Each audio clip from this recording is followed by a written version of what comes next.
Hello everyone, this is Defense Politics Asia, and this is the summary for the day of 737 to 729 for the 20th to 22nd of February.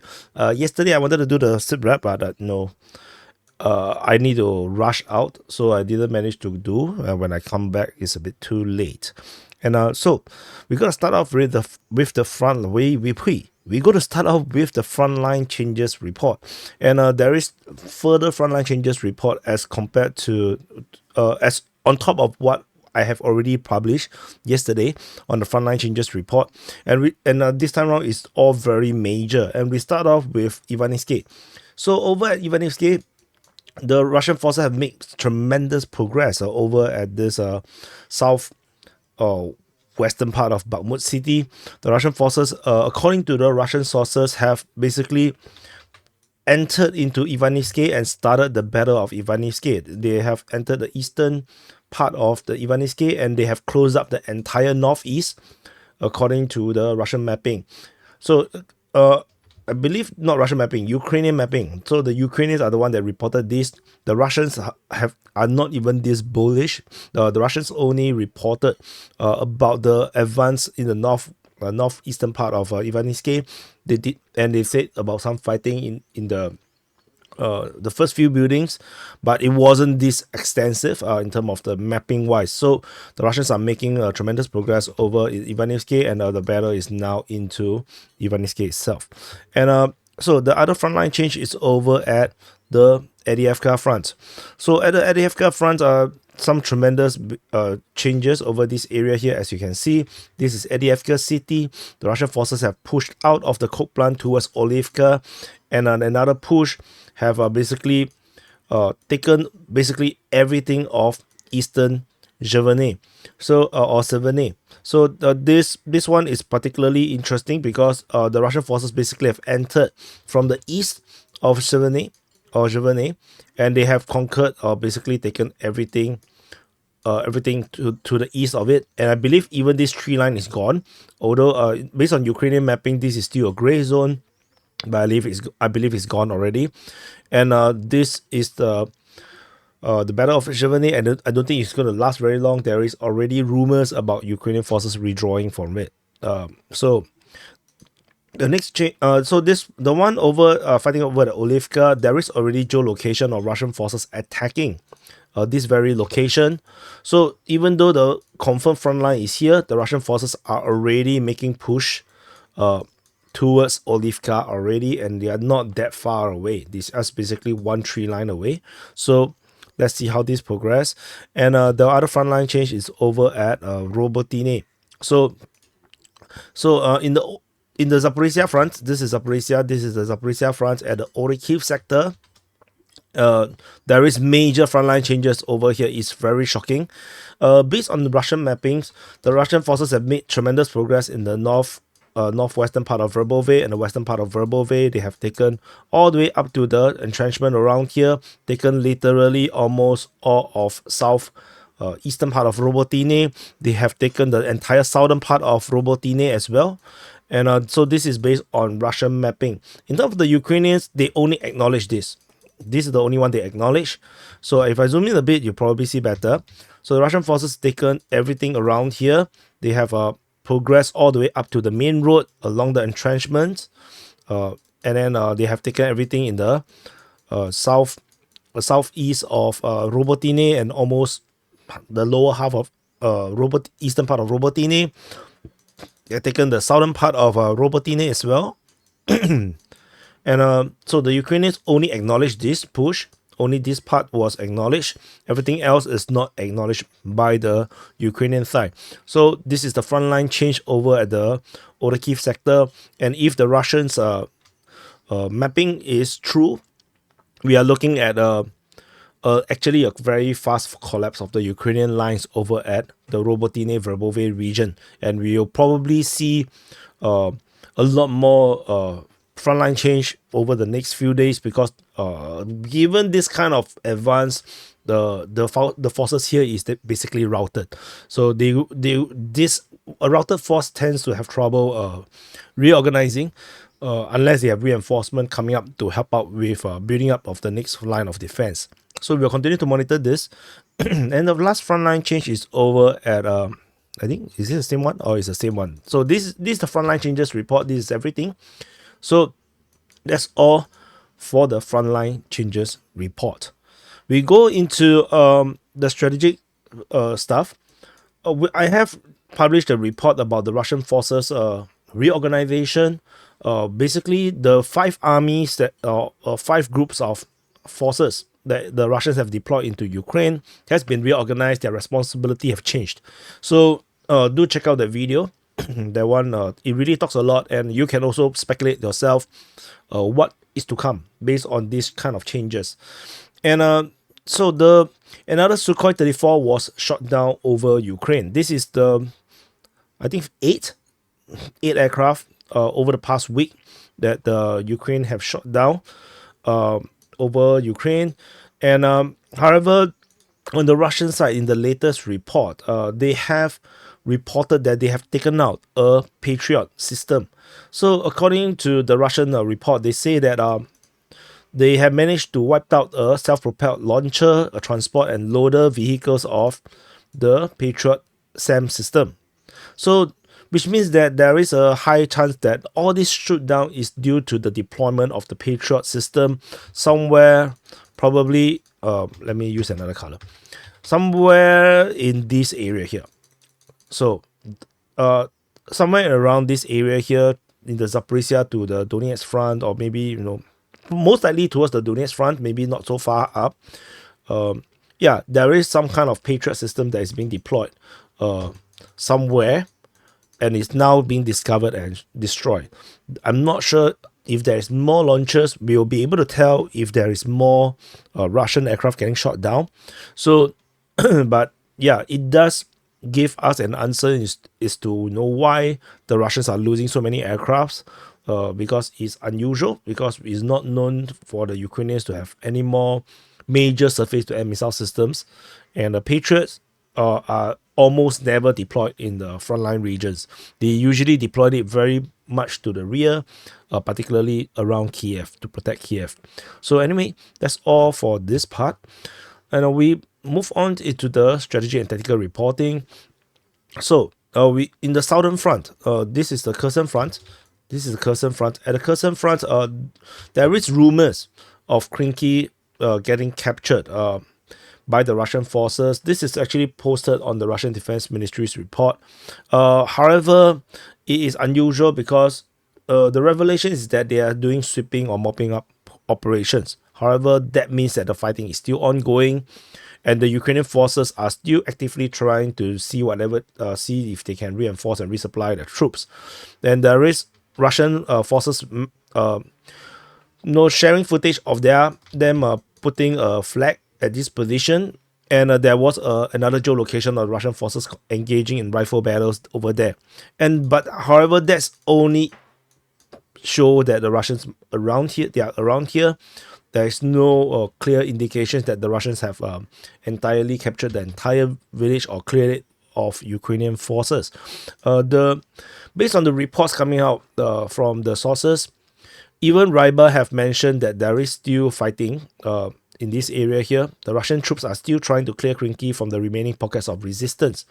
But based on the latest Ukrainian report, they still say that the Russian forces is trying to dislodge their units and tried to attack the position 2 times.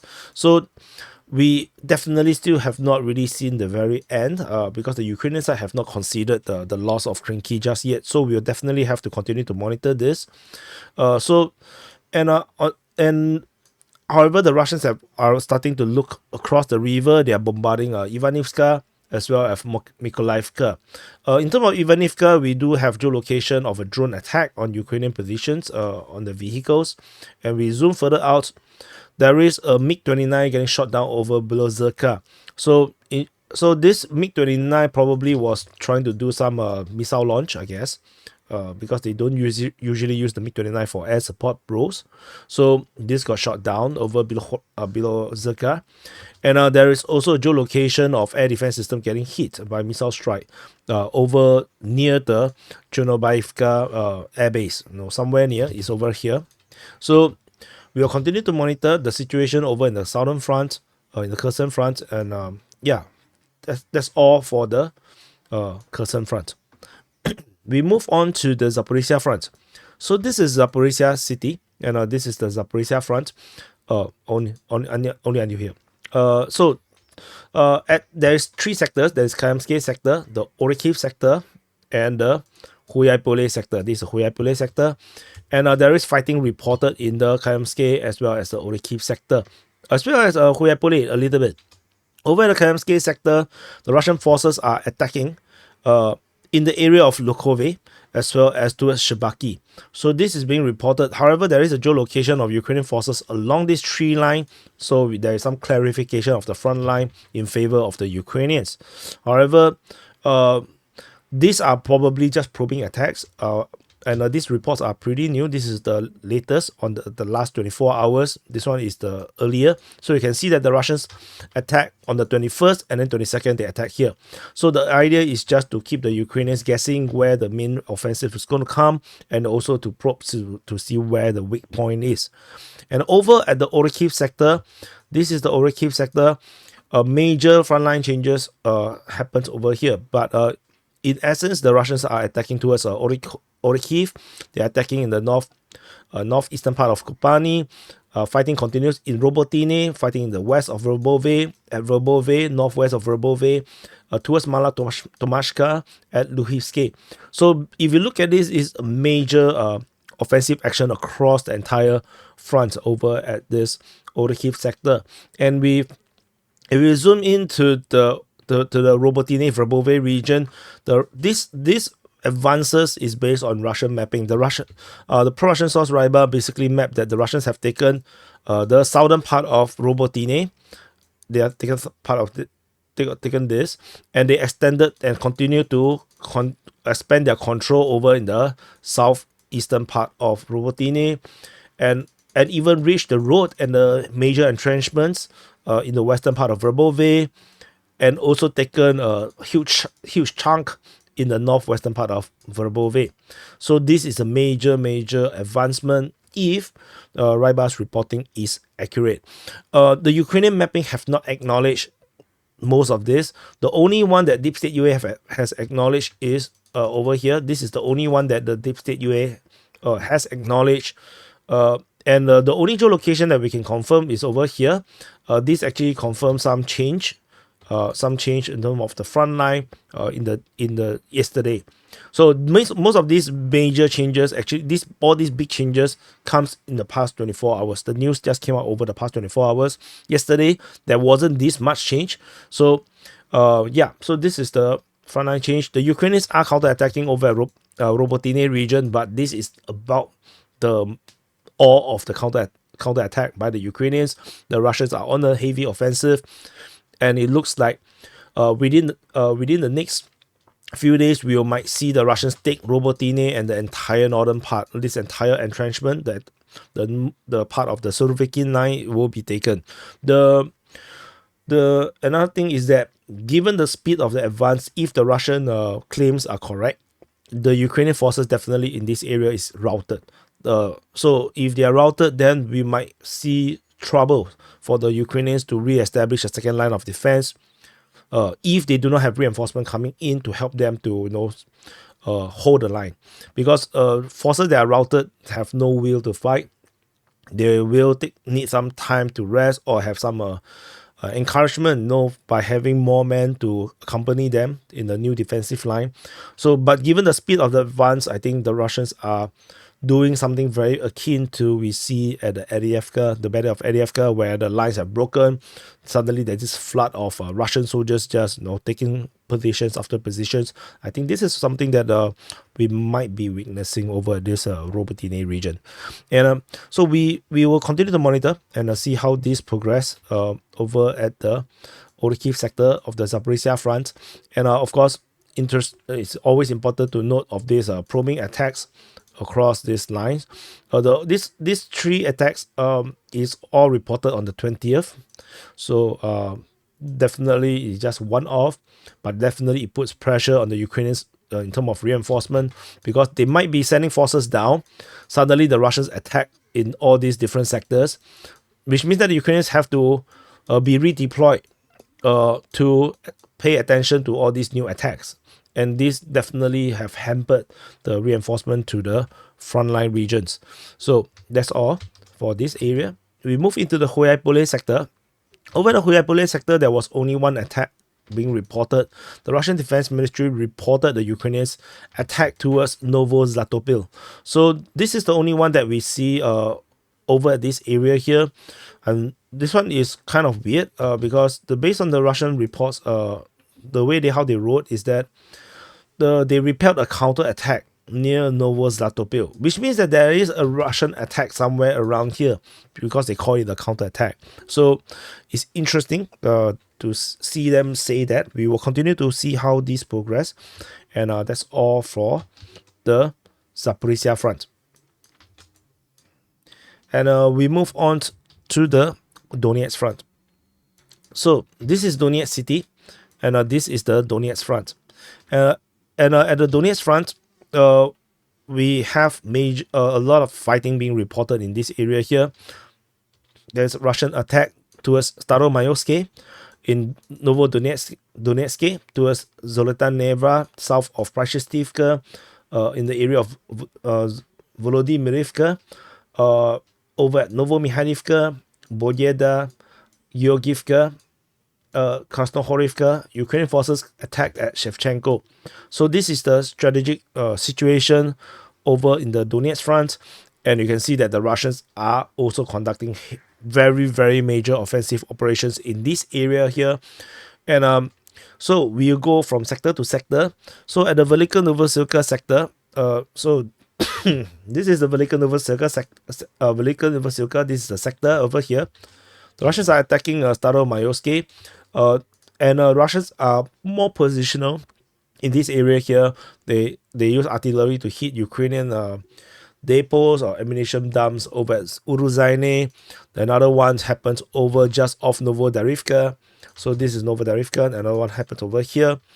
Further in the rear, there was a Lancet attack on Ukrainian artillery position just off Zelenipol or Zelenipole. So these are the strikes that was geolocated. There's actually more, but I thought that I'm not putting everything because it's kind of pointless to put everything strategically. It's not that important. So over on the western part of Voleda region, so in this Voleda line region, there is the Russians attacking over at Novodonetsk. It was geolocated. There is some frontline change being registered over here. So the attack might be coming from the south against Ukrainian positions. So at Novodonetsk, the Russians are also pushing north towards Zolotan Neva. This is Zolotan Neva, and they are attacking in this way. So these are the ones. And then there's also reported attack at Prashestivka. The one at Zolotan Neva was reported 20 to 21st. The Novodonetsk is the latest.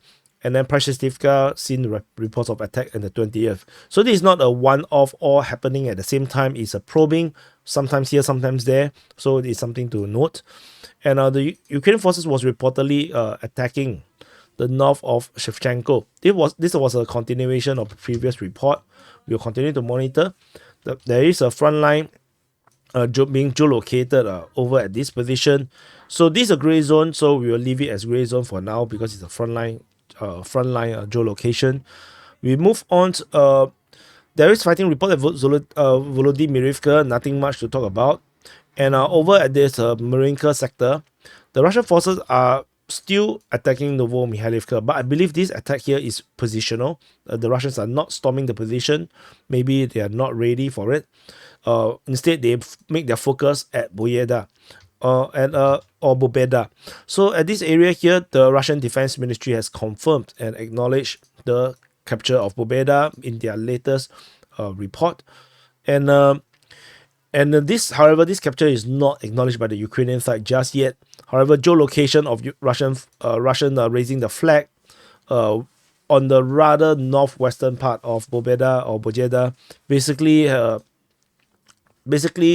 put it to rest that the Russian did indeed capture the settlement. So the Russians have taken the settlement over here. Russians are still fighting in this area here, according to the Ukrainian Defense Ministry. There is still fighting reported on the 21st of February in this area here, 2 days ago. And Russian forces are pushing at Georgievka. So, and in the north of Marinka, there is a geolocation of Ukrainian forces getting bombarded by Russian artillery.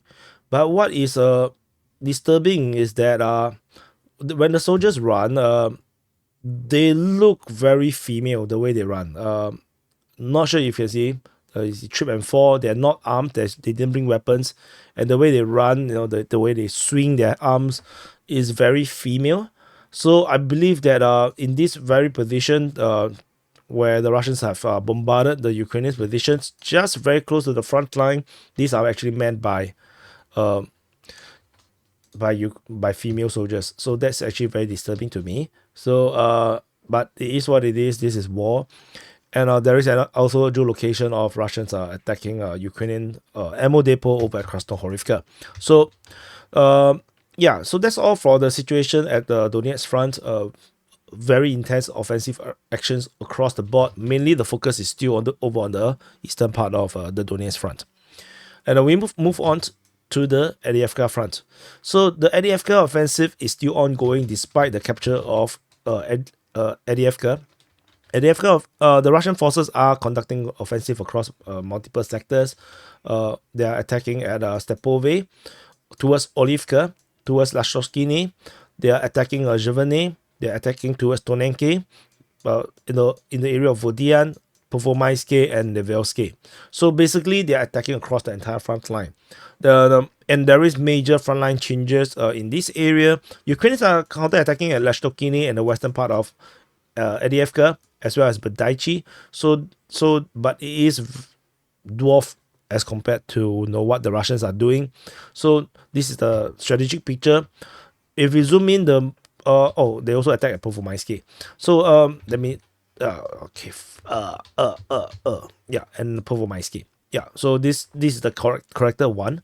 And over at this Avdiivka region, the Ukrainian forces are counter-attacking over the western part of Avdiivka. This is reported by the Russian Defense Ministry, and for good reasons, because the Russians are attacking towards Sjeverne in a flanking attack coming from the east, and they have entered into Sjeverne. And Ukrainian forces are probably trying to stop this advance, but I don't think it's going to work out. And the Russians are already pushing for Lashtovskini in this area here. Any Ukrainian forces in this area is in danger of being encircled. So this is actually not a good place to be, because you want to straighten the front line so that you can actually control the battle space better.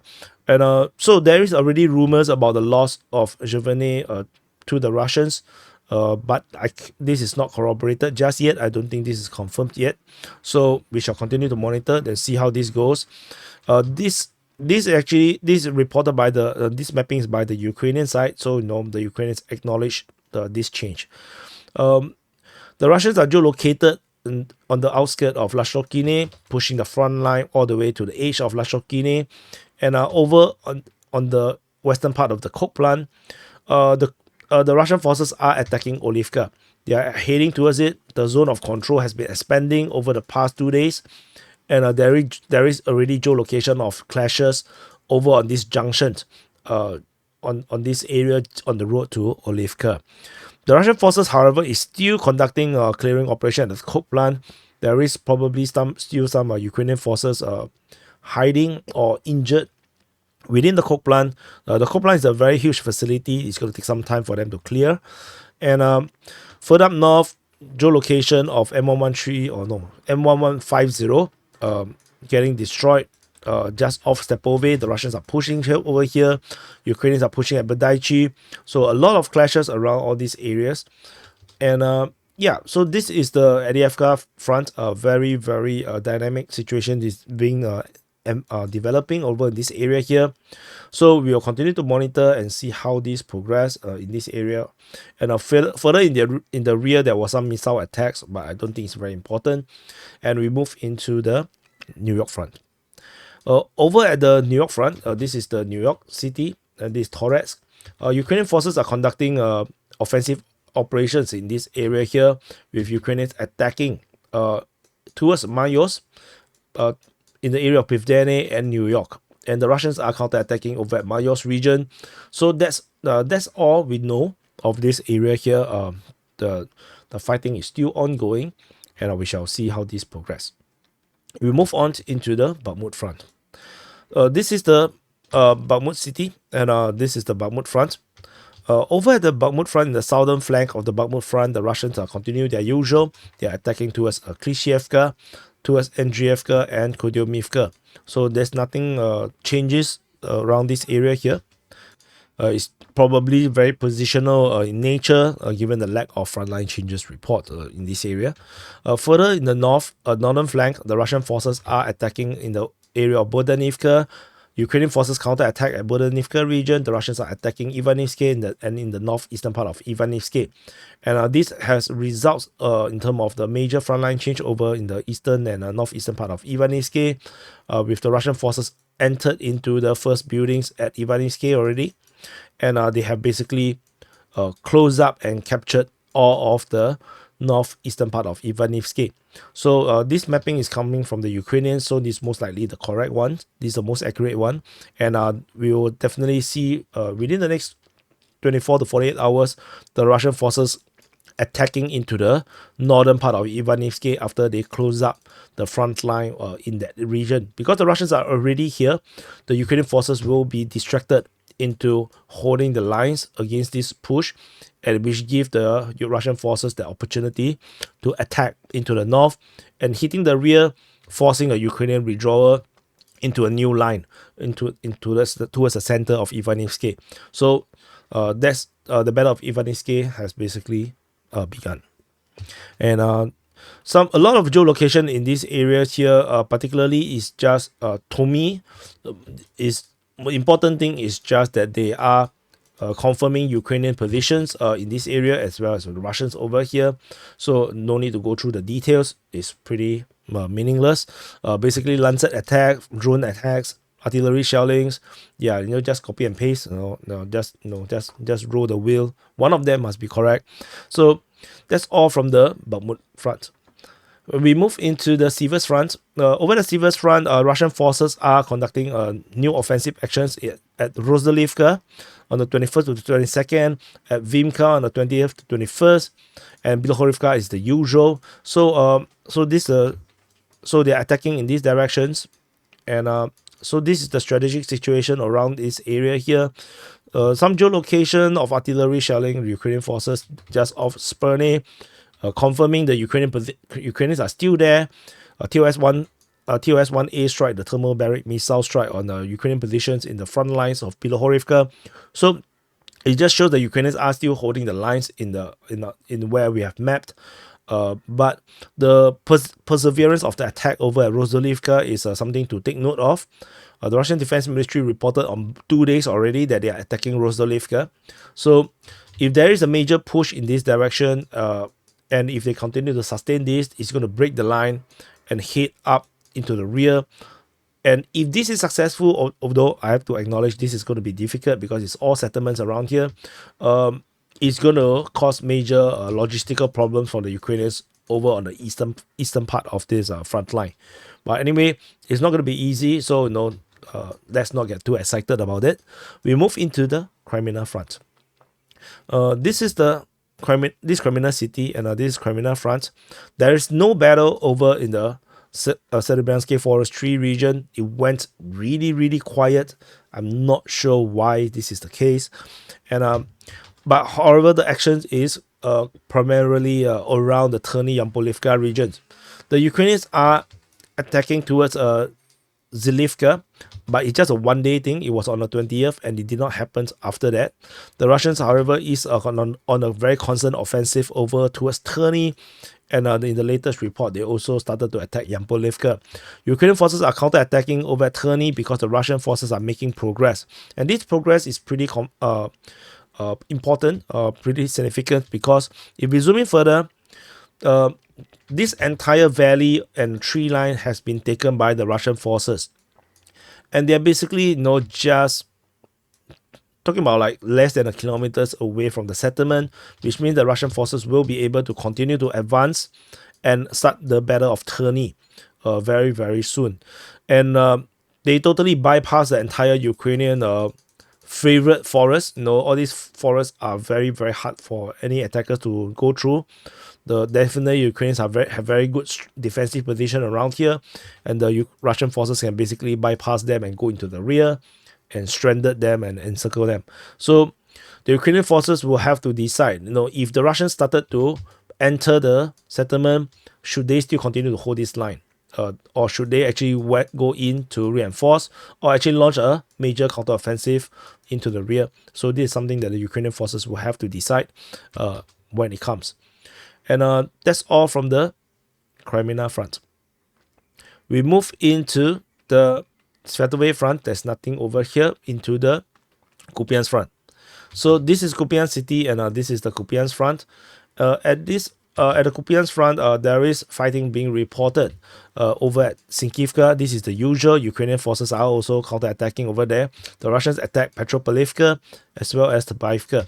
The Avdiivka is only one day on the 21st. So the Petropavlivka is the latest on the 22nd. This is over the past 24 hours. The clash at Sinkivka is consistent, is always happening. And some geolocation is counter battery fighting over in the western part of Avdiivka, Sinkivka. There is use of the thermobaric missiles in the small town itself, but that's about it. There's nothing very, very significant in terms of the situation over at the Kupyansk Front. So that's it. There is something more. Over at the Kharkiv Front, at the Kharkiv Front, there is several geolocation of Russian activities against Ukrainian positions. There is a attack on the mortar position. At the Vasily, they destroyed the missile strike or artillery strike at a certain place. Then there is an MLRS attack over at Lipsy. So, it's just continued harassment of the Ukrainian positions over the Kharkiv Front. Continue to put doubts on the Ukrainian side whether the Russians will actually launch an attack into the Kharkiv Front. So anyway, this is the summary for the day of 727 to the 729 for the 20th to 22nd of February. I have a new mic. Ta-da! Very cool. So I feel like more professional now. I'm not sure if the audio quality is better, so you guys can feedback and let me know. And I'm still sick. I'm not 100% recovered yet. So you can hear it from my voice. And that's it. Press the like button, subscribe. I'm not sure if I'm going to even post this part on YouTube. But if I do, press the like button, subscribe. I'll see you guys in the next update.